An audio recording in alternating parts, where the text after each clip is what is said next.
Welcome to this webinar. Over the next hour or so, we're going to be discussing the results from the latest Forest 500 report, just released earlier today, ranking the most influential companies driving tropical deforestation and the financial institutions that fund them.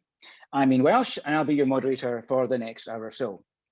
Joining me very shortly to take us through the new 500, the Forest 500 ranking, will be Global Canopy's Nikki Mardis, Executive Director, and Emma Thompson, Forest 500 Researcher. And then a little later, for a panel discussion, I'm delighted that we will also be joined by Barbara Wettstein, Public Affairs Manager for Sustainable Sourcing at Nestlé, Johan Verburg from the Sustainable Policy and Dialogue team at Rabobank, and Sarah Rogerson, Forest 500 Lead at Global Canopy. Now, to kick things off, we do have a quick poll question. So if that could be fired up, please. Please do answer that in the next, it's the next 1 or 2 minutes, I think, and we'll come back to the poll results at the end of the webinar. So there you are. So what action do you think is most needed to deliver deforestation-free supply chains? And with your options there.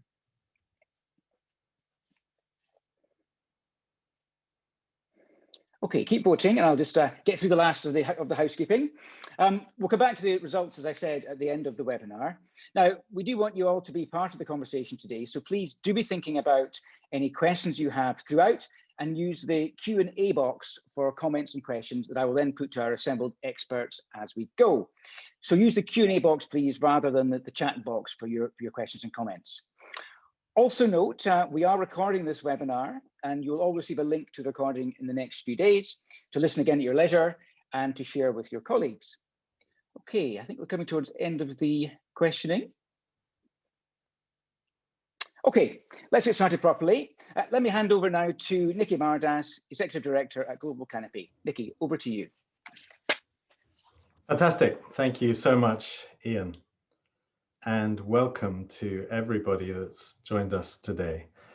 And this is the biggest and most cross-sectoral audience we've had for one of these events. We've been going for 7 years, and it's really fantastic and hopeful to be welcoming this greater interest, people from all around the world, because as we know, deforestation is central to tackling climate change. There's no solution to climate change without a solution to deforestation. Deforestation harms the climate, it harms nature and biodiversity that half our economy globally depends on, and it harms people, of course, in forest regions, local communities, but by extension, people worldwide.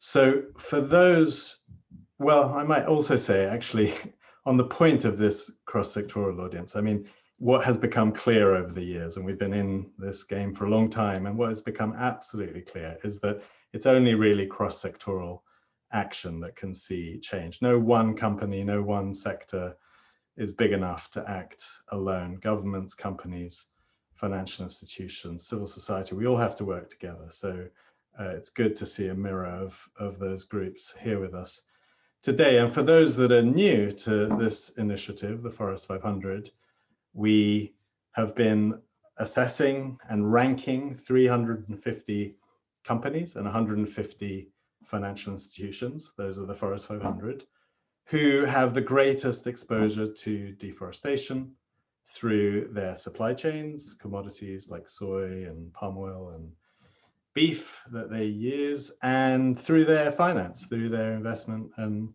lending. So we're really trying to get a sense of progress, or sadly often lack of progress, by those who have the greatest influence to see and drive change.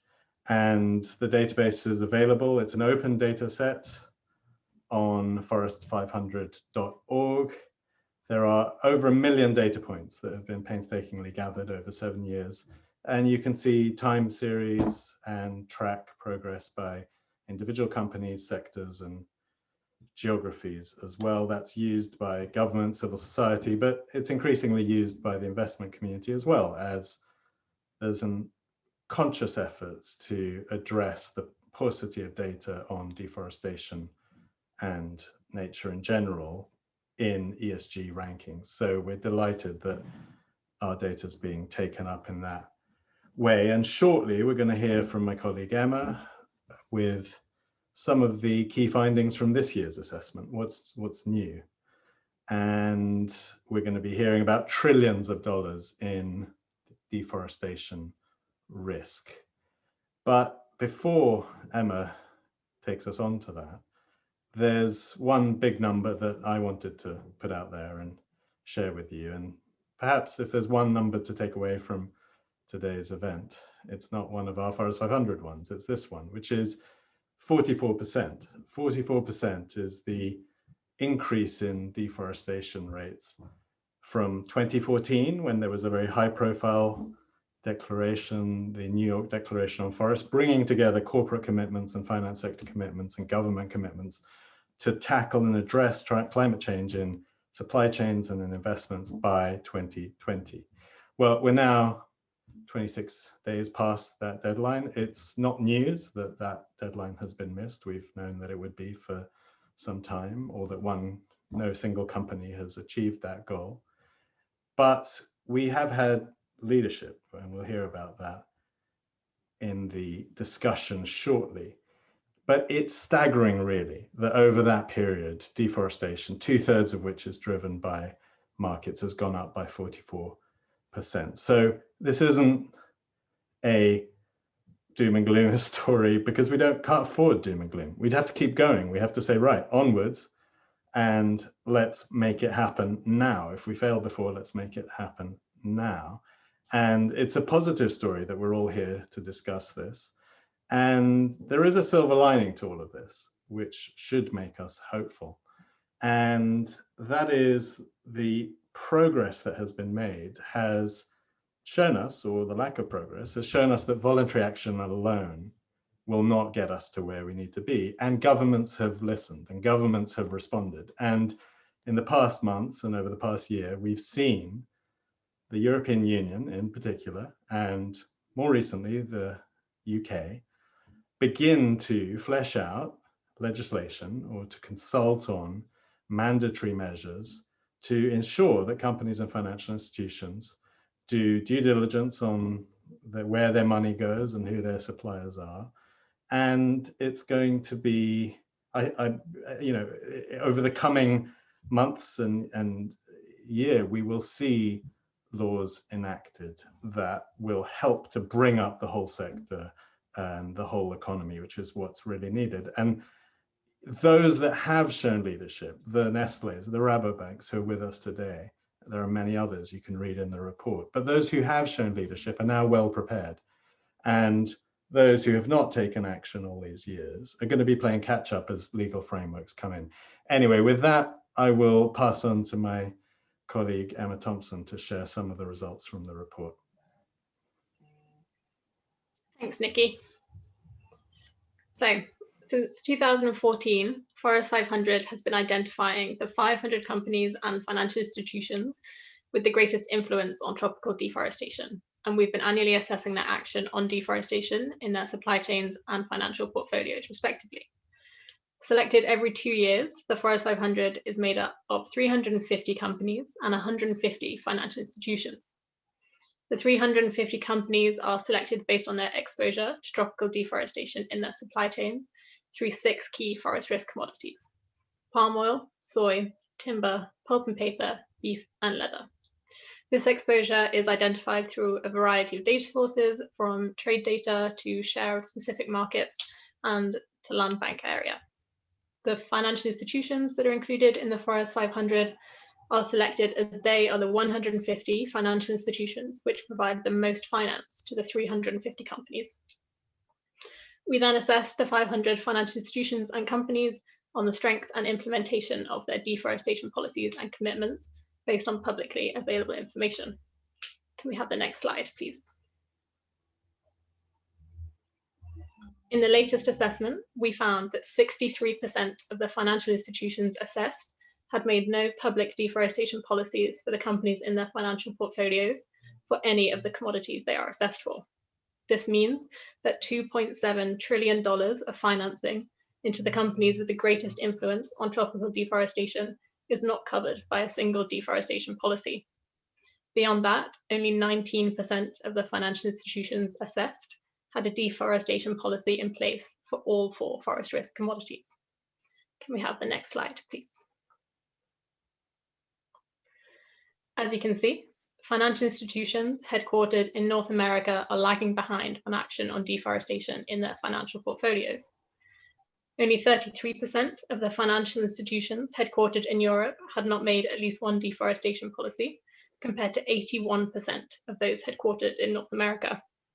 And on the right, you can see that the top 10 financiers without deforestation policies of the Forest 500 companies are all headquartered in North America, with 9 of the 10 headquartered in the United States.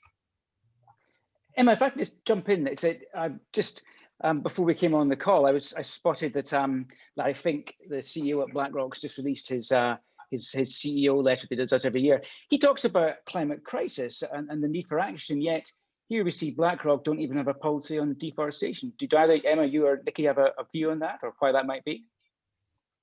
So maybe Emma could jump in on this one. I mean, it is striking. These results are striking, the difference. And of course, the point you make about climate change is critical. Ian, we've got to be seeing action on deforestation for climate change. But I think the realities are that the US finance sector is quite hard-nosed on these issues, and there's the big million-dollar question of materiality. And they've judged, for better or for worse, it seems, the evidence suggests that this issue isn't sufficiently material. And I mean, it's probably not coincidental that the US imports less beef and soy as big producers, so they're in a sense less exposed to the issue of forest risk commodities in one sense. Of course, in another sense, they're highly exposed, but that may be helping also to sway things. But US finance, US capital is funding deforestation worldwide, so this really doesn't add up. And I mean, you could also imagine that there's concerns about putting down policies in a litigious society if you're not sure you can deliver on them. I mean, there's all of that, but at the end of the day, it's a balance of risks. And we have to assume that the balance of risk so far has been to stay silent on this issue. It's not that they don't know about it, they're ignoring the issue. And that's what needs to change. We need to see a change in that balance of risks so that we see action in writing, and it's critical. And we'll talk later about why this is the basic first step that needs to be taken. Of course, we'll hear from Johan later about exposed European financial institutions who are putting in strong policies. It can be done. So I'll look forward to hearing from him on this. Well, thanks very much indeed. Sorry, Emma, back over to you. Thanks. So having a deforestation policy alone is not enough, and financial institutions must also implement their policies effectively. If we could have the next slide, please.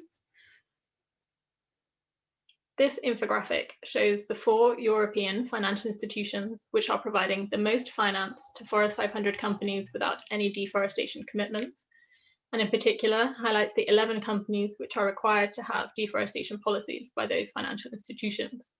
The 11 companies are made up of the 4 companies that are receiving the most finance from each financial institution included. So while these 4 financial institutions have reported on some of their engagement with companies in their financial portfolios, this reporting is not transparent enough for us to know that these 11 companies have been engaged with on deforestation specifically. Financial institutions need to engage companies effectively and transparently report on this engagement if deforestation-free supply chains are to be delivered. Could we have the next slide, please? Companies too are making slow progress on deforestation.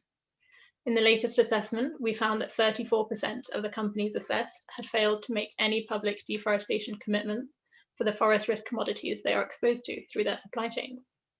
Next slide, please. As you can see, action on deforestation varies significantly by commodity. Companies are more likely to have deforestation commitments on commodities like palm oil in green and pulp and paper in blue than they are for soy, beef and leather, despite these 3 commodities being key drivers of deforestation in South America. Sorry, Emma, let me just quick question on that. Do you have any thoughts as to why this is? I mean, it's striking, isn't it? The palm oil so far ahead. Is it down to the fact that there's been more noise around palm oil, do you think? Nikki or Emma, do you want to comment on that? Yeah, I'm happy to go first on that one, if that's okay, Nikki. So while attention on the relationship between deforestation and soy and cattle has increased in the past year or two specifically, palm oil in particular has been a key focus of campaigns for many years, and I think particularly in the eyes of the general public. So it is possible that companies have favoured acting on palm oil over other commodities that they're exposed to as a result of that. But this is a difference that's not just seen between companies, but is also reflected within the commitments made by companies themselves. So this year we found that only 25% of the companies assessed had a deforestation commitment for all of the forest risk commodities they're exposed to. I might just jump quickly in to add that, yeah, I mean, also is also less visible, as it were, embedded in animal feed, and comes to us in perhaps in a less obvious form. And this, but I agree entirely that it's about a reactiveness to where the campaigning has been. And, you know, we see this in the finance sector too. We see there are some exclusions put in place on financing palm oil companies, but then some of the worst offending companies involved with Amazon cattle, for instance, or cattle in general, the JBSs of the world, are not only not excluded in many cases, they're even in some ESG funds, they're in environmental funds in some cases. So we've got a bit of a paradox going on here, especially when you've got action and, you know, the finance sector and many others responding to the fires last year and the year before in the Amazon, those dramatic fires that brought public attention. I mean, that's linked to pasture expansion, and in turn, indirectly, soy moving onto the pasture in turn. So there's, you know, there's an inherent paradox here, which is possibly down to those reasons. Thank you very much. Thank you, Emma. Back to you. Thank you. So as with financial institutions, action on deforestation does not just vary by commodity, but also by geography. If we could have the next slide, please. So in the final key finding from the report that I'll touch on, as you can see, companies which are headquartered in Europe are more likely to have a deforestation commitment than those headquartered in China. It is important to note that the Forest 500 companies all operate globally. But while 85% of the companies headquartered in Europe had at least one deforestation commitment, only 23% of those headquartered in China did. This is an example of the kind of insights that our data can show, which you can explore further on forest500.org. And then I think Nikki will now take us through the key recommendations of our latest report. Great, many thanks, Emma. So I'll be quite brief with this. I mean, look, we're in year 7 of doing these assessments. We've just passed into 2021, past the commitment deadline that so many set for 2020. So it's a special year in that regard. It's a special year in many regards, of course, and it's the delayed year of mega super year for nature and for climate, and we're going to have some very big summits at the end of the year. There's all kinds of recommendations we can make, but you know, of course, there's so many things that need to be done, but we didn't want to create a shopping list. We wanted to just be clear and direct. So we've said that given this staggering number of 2.7 trillion in exposure to deforestation risk, not under public policies, we think really, you know, 95 of 150 financial institutions, we think this is the year when it's really essential. It's a basic first step to have a policy on these issues, to be clear to the market that this is taken seriously as an issue, to be clear to those that you invest and lend to. And, you know, for those that will come to summits at the end of the year making big statements on climate change, I mean, really, not having a deforestation policy, I think, would be a measure of not taking that issue seriously in our view. But I think the more important recommendation really is around what I mentioned earlier and the very hopeful signs that due diligence legislation should come in. And I say more important only because that's what will move everyone along, including those those investors and lenders who are not moving on this themselves. And so we need to see both. Laws will take time to come in. We need voluntary action to continue. That's essential. But strong legislation is, we think, not just something that an NGO is calling for. The UK government, the EU have made absolutely clear that as major importers, to meet their own climate change targets, there will be mandatory measures. And what we think is so important is not to miss the opportunity to make these measures strong and comprehensive, so that they cover legal deforestation, not just illegal deforestation. Of course, there's technical questions left, right, and center, but we know that legal laws can be loosened, and here we're talking about the importer's prerogative to say that deforestation is the issue, and for human rights to be accounted for. So important that human rights are accounted for in this, and indeed that we get coverage of the finance sector as well, as we've said before. So those are our recommendations. There could have been more, there could have been less, but these are the ones that feel important to us in this year of climate and nature. So with that, I'll hand back to Ian with many thanks and look forward to your questions. Thank you. Thank you very much indeed, Nikki. I'd like to bring in our panel now. Thanks, panel, for your patience. Barbara, perhaps I can turn to you first. Firstly, what are your views on the recommendations from the report? What do you think of the recommendations that the Forest 500 team have put together? Thanks a lot, Ian, and it's a pleasure to be speaking on this panel today. So first, I'd like to thank Forest 500 for putting this report together. These kind of reports are really helpful, I think, to shed light on the progress, but also on the challenges that remain in addressing issues like deforestation. Regarding the recommendations, I don't think anyone can really disagree with these two recommendations. In our experience, we're seeing progress progress in these two areas. First, on the financial institutions and policies. In our interactions with investors over the last 2-3 years, we're seeing much more. I mean, we've always had questions on our commitments on deforestation, but we're seeing much more precise questions, an increase in knowledge and understanding of these issues on investors. So maybe not all of them, but we see that this is becoming an area of concern and an area they're putting more resources behind. When it comes to due diligence, so obviously this is very high on the political agenda at the EU level. And I don't think now the question is whether or not there will be a due diligence requirement or mandatory human rights and environmental due diligence at EU level. It's more like, when is it going to happen? And I think most of the private sector, at least in the European Union landscape, is supporting that.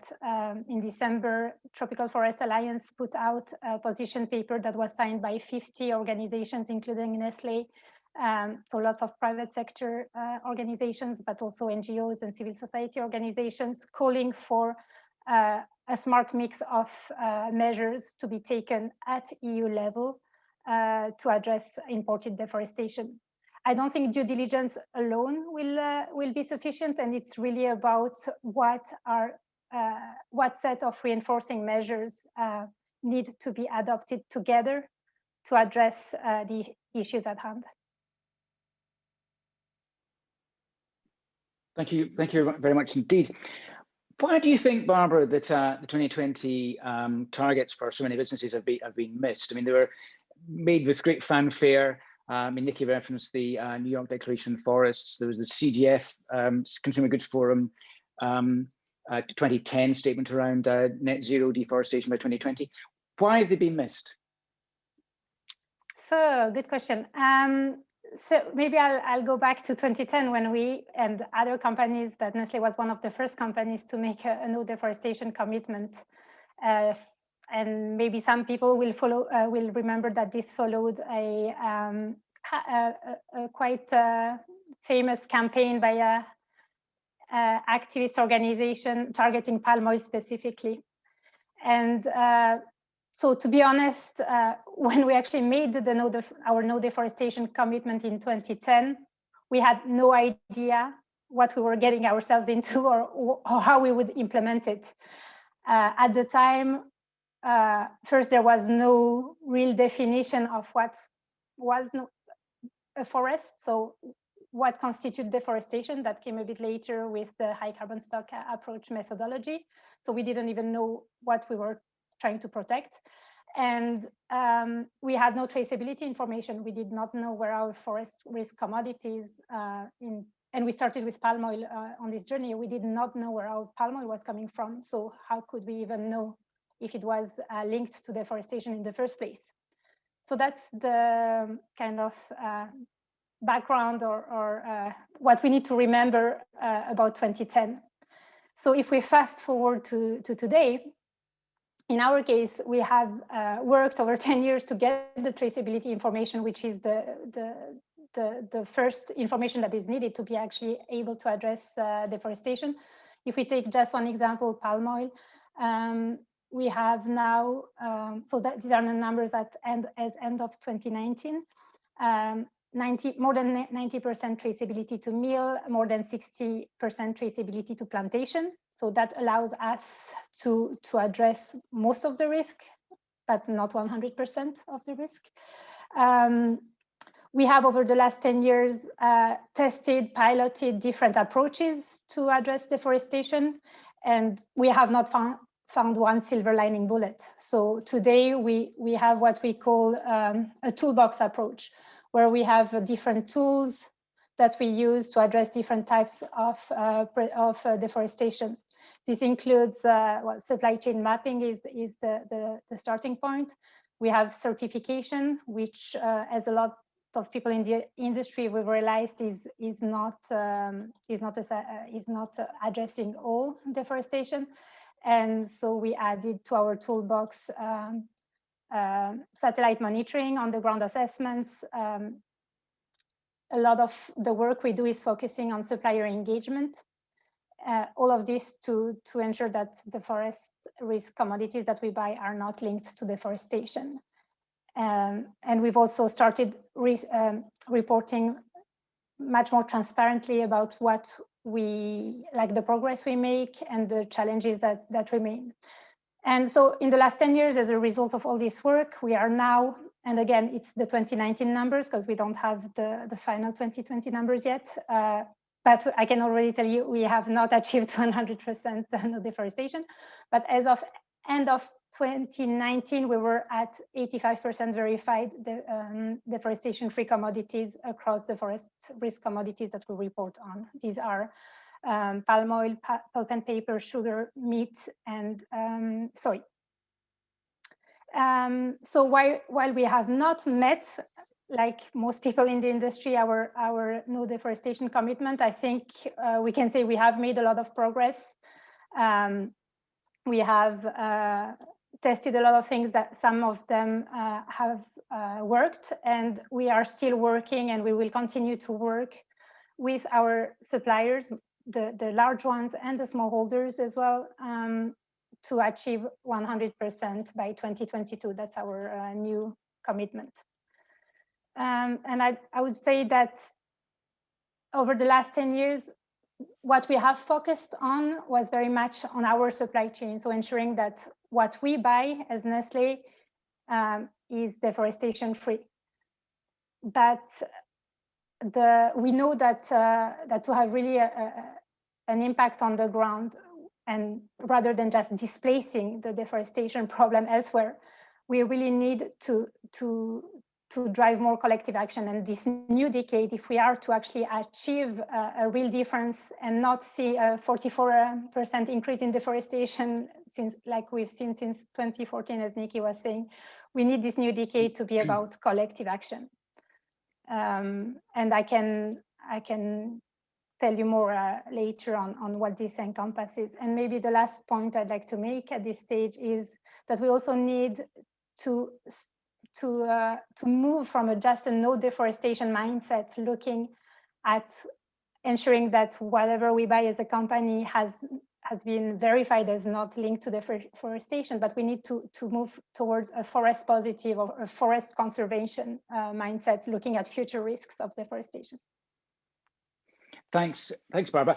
I'm interested in your what the forest positive process looks like, but perhaps we can come back to that. I'm just, in the interest of time, I'd like to move things on, and we can talk about that perhaps as we go. Johan, let me turn to you now. Many thanks for your patience. Perhaps you can also comment on the report recommendations as well. And also I'd be interested if you could give a bit of insight from your own perspective as the sort of legislation that you think will help the finance sector perform better. Johan. Yeah, thanks, Ian, and thanks for the invitation and sharing the report results. I think, first of all, it's maybe a wrong joke, but we're being helped here to see the forest from the trees. So seeing 500 companies helps see the differences, benchmark, not single out sort of individuals.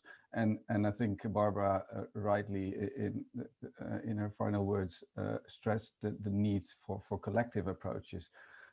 More people will be brave enough to raise their voice and to start addressing the concerns raised if they see others moving. It's I think that's a general thing that we see, and that relates to one of those recommendations, the due diligence legislation. We're as Rabobank supportive of mandatory due diligence, preferably at the EU level. That creates clarity. The rules are the same for everybody. It gives us as banks also means not just to abide by that new legislation ourselves, but also to engage our clients in food and agriculture internationally, to provide better information. A lot of steering in this space depends on the type of information that is out there, and therefore collecting it like you guys have done is very helpful. It benchmarks the different companies to their peers, and it helps ask the right questions and engage on the necessary improvements. So that actually is back to the first recommendations, have policies that helps us as Rabobank implement the biodiversity policies and the various sector policies that are relevant in this space. We can only implement these if we have the right questions to ask, and if we have the right indicators, if you like, to monitor and to agree on progress with our clients. Indirectly, as a financial sector, we face the risks that relate to human rights, climate, biodiversity, everything that is related to forests and that we are concerned about. But yeah, at the end of the day, it's the client and the client's supplier that probably needs to tidy up their practices. And in a way, the bank's due diligence process only checks the due diligence process that clients in food and agri have on their supply chains. And in turn, suppliers may have their respective suppliers again. So it is about cascading that message to where on the ground it's going to be making a difference, and speaking the same language and speaking in terms of goals to be achieved, maybe not so much exactly the instruments to apply. So legislation which is clearly defining the objectives rather than the means to achieve those objectives are beneficial in connection with indeed as is in many of the current early pieces of legislation at national levels, but also in a plan for the EU level. The public reporting, account for your action, that helps in telling the outside world what is the intention, what has been done to achieve it, and possibly where you have been successful or possibly failed, and what are next steps. So a proper reporting framework obviously is very helpful to get more information out there, and again also to compare. Okay, thanks very much indeed. I'd like to now move to our audience questions. Thanks so much. Lots of interesting, fascinating questions coming in. I'll put these to our panel over for the remainder of our time. First question I'd like to put to the panel is a technical one around which deforestation activities generated the most carbon emissions and reduced soil capacity. So in other words, what are the activities that need to be prioritized? Does either Nikki or Sarah from Global Canopy like to answer that one quickly? Sarah, do you want to take that one?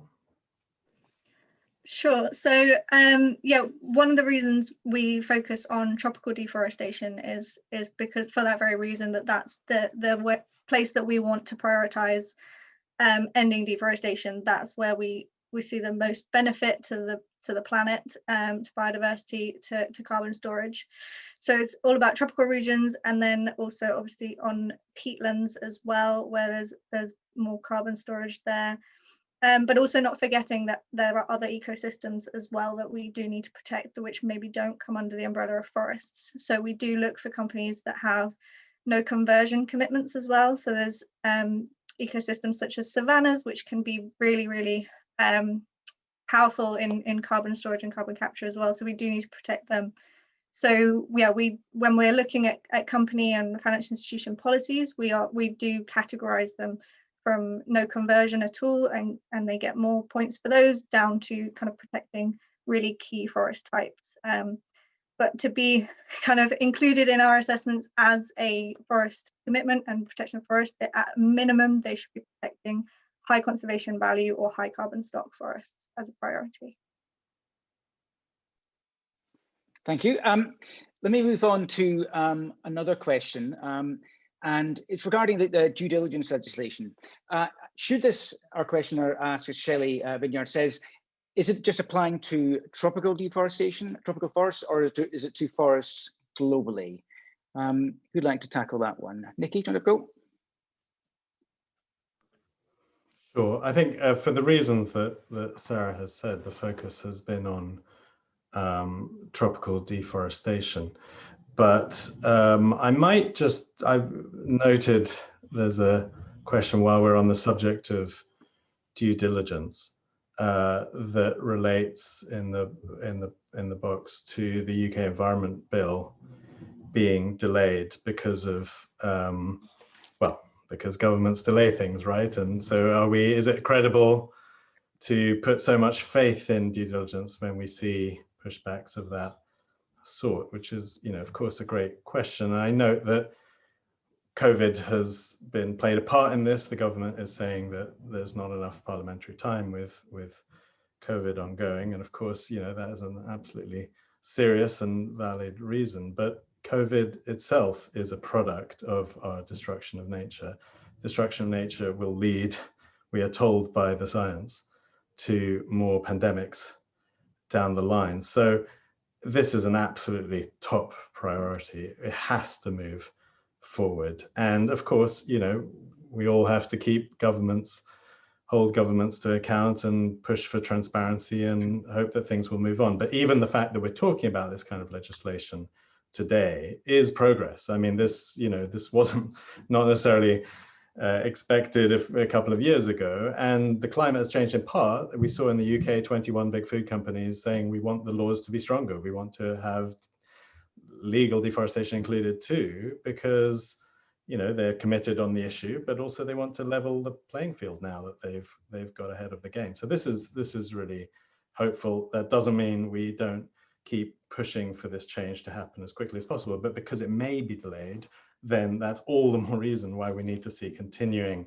voluntary action. We can't rely on one measure alone. That's just not going to work. And I might just say, having raised COVID, I know there's an event straight after this one on the Amazon Emergency Fund, which is, COVID is devastating communities in the Amazon in particular. I might try and find the link to put in the chat. So back over to you. Thank you, Nikki. I'll just move this on slightly. I'm thinking about legislation in different regions. We've talked a lot about due diligence regulation in the EU, in the UK as well, and strengthening and demand side action. But what about in producer countries.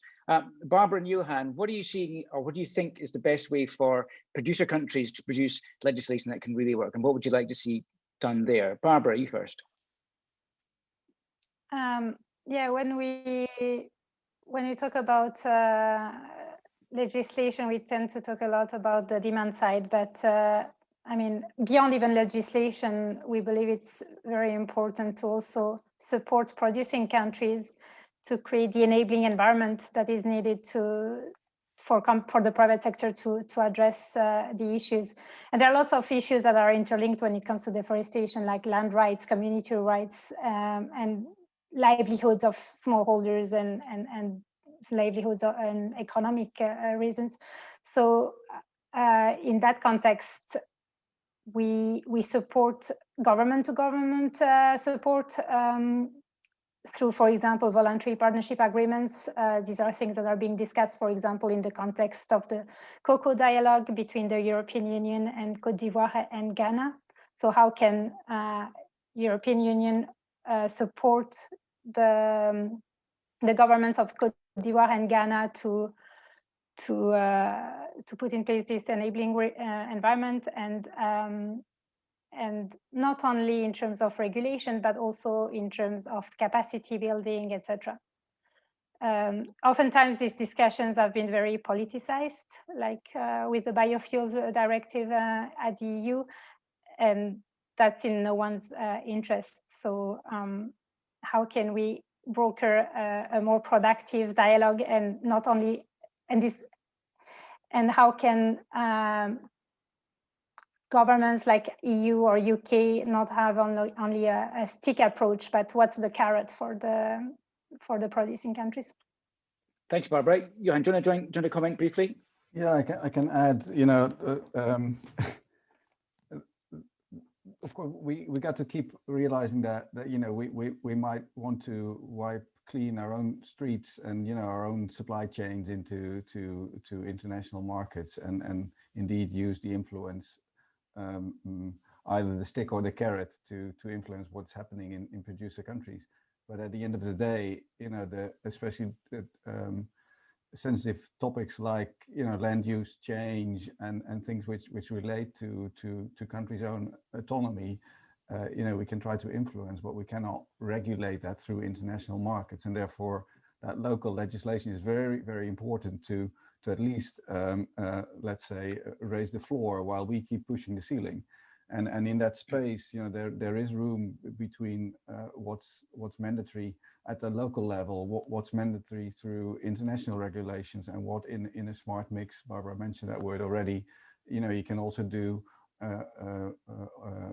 from a voluntary point of view by those who would act as front runners in the whole pack. And you know, there's not a you know, standard thing that fits everybody. So a good mix of local legislation, international legislation, and voluntary approaches continues to be needed. Great, thanks very much indeed. Why don't we move on again a little bit, and a number of questions I've talked about the move from talking about deforestation to actually getting to grips with the regeneration and restoration that's required. And Barbara, perhaps we can come back to you, talking about your forest positive approach, which you mentioned briefly earlier. Is a move to regeneration and restoration, is that part of your forest positive approach? And I wonder if also you can kind of talk briefly about the business case for doing that. It's another thing that's come up in our questions. Barbara. So I guess forest positive is kind of a buzzword at the moment, and maybe defined differently by different players. But for us, what we mean when we're talking about moving from a no deforestation to a forest positive strategy is really moving from just looking at what commodities we buy and ensuring that they have not been linked to deforestation. So looking at the past, to engaging our suppliers so that they will conserve high conservation value land or high conservation forest in the future. So looking at future risks of deforestation in our supply chain, ensuring that our suppliers commit not to deforest, and at the same time commit to human rights and sustainable livelihoods. So it's looking at more of a future approach, where we're not only looking back at the past, ensuring that our supply chain is clean, even though I don't really like this word, but really accompanying our suppliers so that they can conserve and restore forests that has been degraded. So there is a reforestation component, and that's what is necessary for us to actually achieve our net zero commitment we have made for by 2050. We want to be net zero. So it will not be, in the future for us, it won't be enough to just ensure we have no deforestation. We need to find ways to capture more carbon and to avoid deforestation risks that could be coming in the future. Thank you. Johan, to you then, what's the role of the finance sector to move the needle towards restoration and regeneration away from just simply no deforestation? Yeah, you could say, on your question, is there a business case? The short answer is there isn't, but the news is better than that, luckily, and future-proof business. Looking at the slightly longer term, and with carbon markets coming in, that market is starting to build, and there are already mechanisms to actually create the business case by actually blending different types of money into loan products, for example, so-called sustainability-linked loans or blended finance structures, where public money is also brought in to support, not just financial goals, but actually justify environmental and social goals to be achieved. And in practice, that could lead to a credit line with a more interesting interest rate that we could apply by actually combining those different sources of money, and that actually facilitates the more sort of forward-looking or front-runner approaches, as the forest positive example just mentioned. Thank you, Johan. Question I'd like to put to Nikki. We talked a lot about, there's a lot of questions coming in about the carrot and stick approach and incentives and everything else. So Nikki, from your perspective, what do you want to see happen to companies or financial institutions that don't have an anti-deforestation policy? Thanks a lot, Ian. Well, look, I mean, let's be clear. Policy is the absolute basic first step, sending a signal to the market. We don't, policies are crucial on the journey that companies need to go on. So we want to see those in place. But what we really need to see is action and change on the ground, so that 44% changes. So if that number's moving in the right direction and things are moving in the right direction, then fine, great. But it's not. So, policies are one way into this story, and I think a really important way in through which we can hold companies accountable. And I think ultimately the market will punish those companies as ESG becomes as central as it needs to be to this story, as data gets better. That's a critical piece of the puzzle that's been alluded to. But as we see, we have more transparency, so it becomes much clearer which the companies are that are involved and not taking action. And I think the hope has to be really that both the finance sector will take a very dim view of this, that governments will also act as they are now, whether more slow or more quickly, they are acting because they have their own climate change targets. And so the legislative framework will begin to get harder for those not acting. And of course, the public, people, all of us, and we all need to put pressure. We all need to keep pressure up. I always say, call your pension provider, call your bank, ask them, what they're doing about this with your money. It's your money. What are leaders doing with your vote?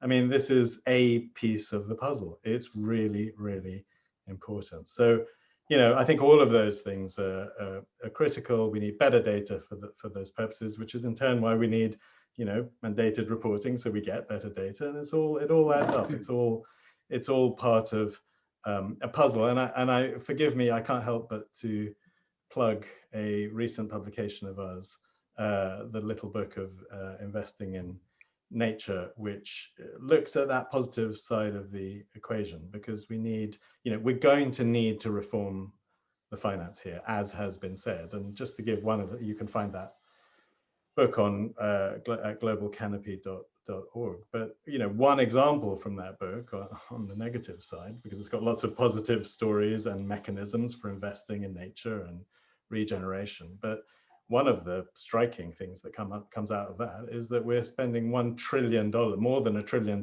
in subsidies to sectors that are damaging, nature and damaging forests without attendant guards against that. So, there's a lot that can be done with finance. And when you've got $1 trillion pushing, to some extent in the wrong direction, that's one of the easier things that, well, easy, nothing's easy in politics perhaps, but that needs to be addressed just as much as the positive incentive side too.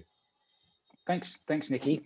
I wonder if there's, so much of this involves the need for the global north, the consuming countries to shift the way they act, and to also then to provide finance and resources to the global south, producing countries and tropical commodities that need the help to produce them in a more deforestation sensitive way. I wonder if Johan, you've any thoughts on the incentives from the finance sector that can help shift this resource movement from north to south? Oh,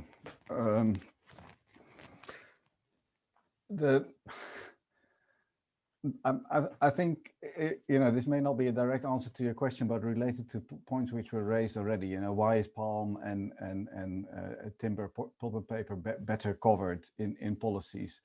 And I think that has to do with the fact that collective movements have started in those sectors, which provides some credibility and some joint movement. So the teaming up, the joint engagement rather than the one-on-one engagements could be helping. And then the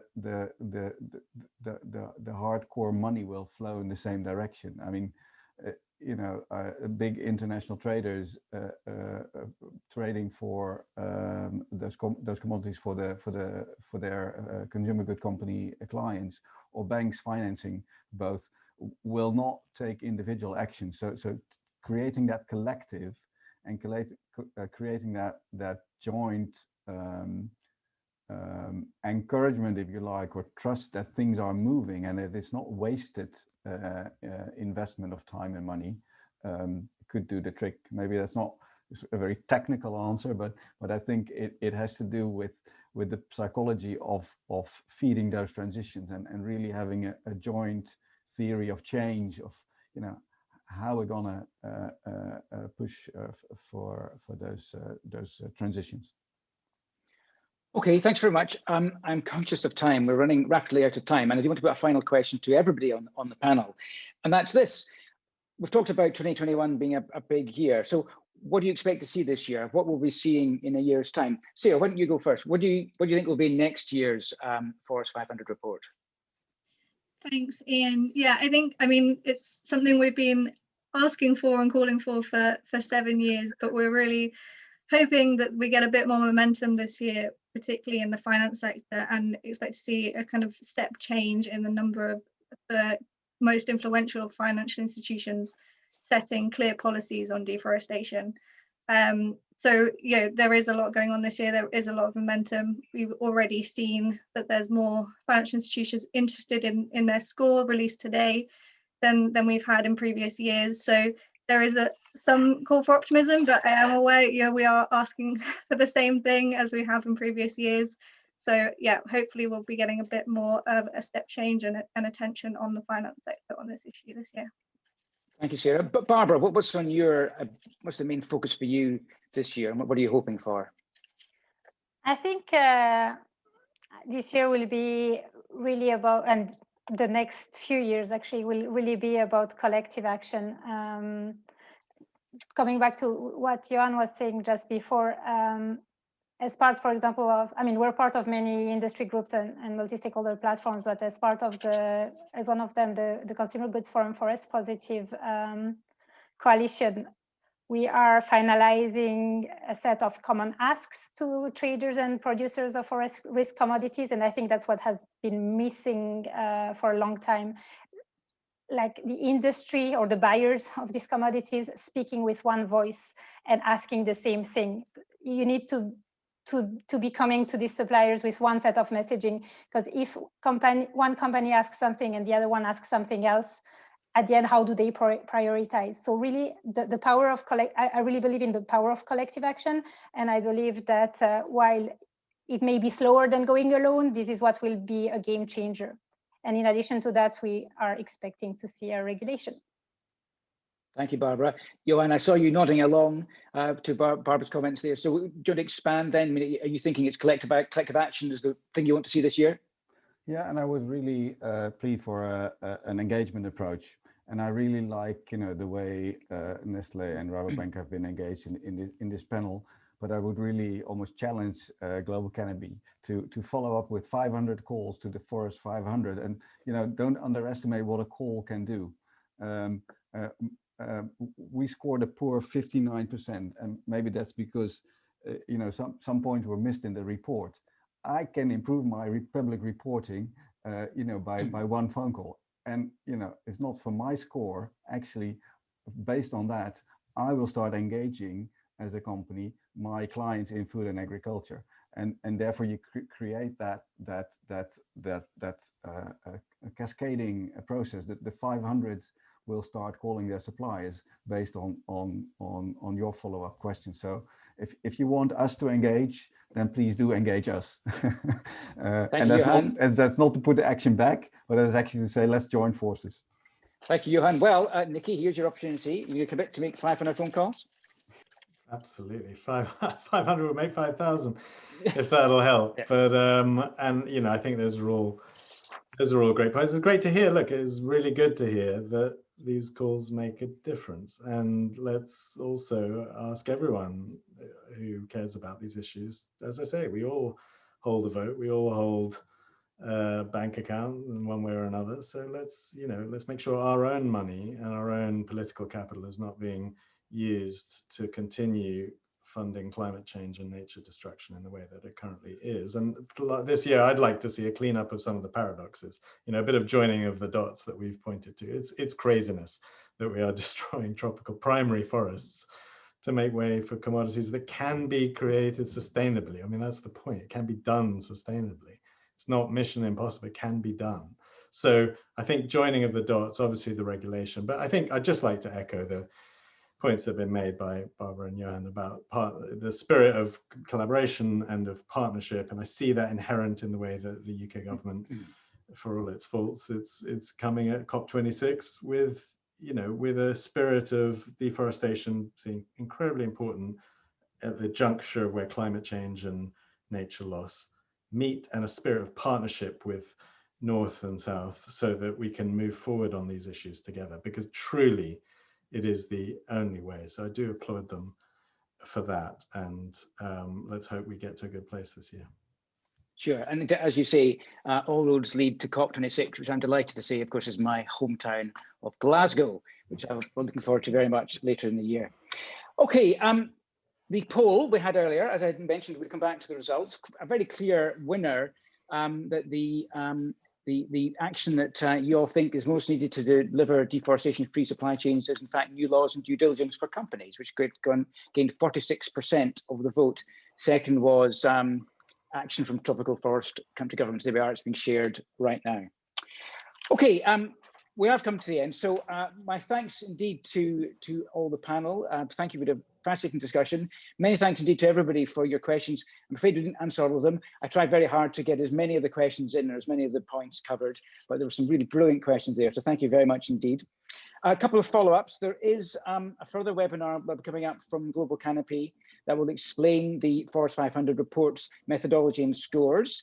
So do look out for that. There's also going to be a survey that will pop up onto your screens very shortly. Please do complete the survey and give some feedback to the Global Canopy team. You'll receive a link to the webinar recording so you can listen again and share with colleagues. But for now, thanks very much indeed. I've been Ian Welsh, and thank you for your time this past hour.